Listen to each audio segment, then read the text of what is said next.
வணக்கம். ஸோ இந்த வீடியோவில் நம்ம என்ன பார்க்க போகிறோம்னா 10th தமிழில் உள்ள இயல் 1ல் உள்ள லெசனில் உள்ள முதல் தமிழ் கணினி அப்படின்ற தெரியுமான்ற கொடுத்துருக்க டாப்பிக்கை பார்க்க போகிறோம். ஸோ இதில் என்ன கொடுத்துருக்காங்கன்னா முதல் தமிழ் கணினி, அதாவது தமிழ்லேயே இன்புட் கொடுத்து தமிழ்லேயே அவுட்புட் வர்ற மாதிரி முதல் தமிழ் கணினி 1983 செப்டம்பரில் உருவாக்கியிருக்காங்க.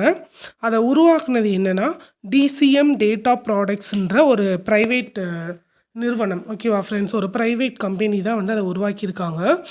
அந்த கணினியோட பேர் என்னென்னா அதை வந்து திருவள்ளுவர் பெயரில் அந்த கணினியை வந்து கூப்பிடுறாங்க. நல்லா ஞாபகம் வச்சுக்கோங்க, முதல் தமிழ் கணினியோட பெயர் வந்து திருவள்ளுவர். அதை உருவாக்கின ஆண்டு வந்து 1983 செப்டம்பர். அதை உருவாக்கின நிறுவனம் வந்து டிசிஎம் டேட்டா ப்ராடக்ட்ஸுன்ற ஒரு தனியார் நிறுவனம். இதில் வந்து நம்ம இன்புட்டு அவுட்புட் ரெண்டுமே வந்து நம்ம தமிழ்லேயே கொடுத்து வாங்கிக்கலாம். பட் இதில் வந்து 2 லாங்குவேஜுமே நம்ம வந்து என்ன பண்ணலாம், யூஸ் பண்ணுற மாதிரி தான் இதை வந்து அதை எப்படி டிசைன் பண்ணியிருக்காங்க. பாயிண்ட் என்னென்னா, சென்னை தேனாம்பேட்டையில் உள்ள புள்ளி விவரத்துறை அலுவலகத்திற்கும் தலைமைச் செயலகத்திற்கும் கோப்புகளையும் செய்திகளையும் பரிமாறிக்கொண்ட முதல் நேர்வழி கணினி வந்து திருவள்ளுவர் அப்படின்னு சொல்கிறாங்க.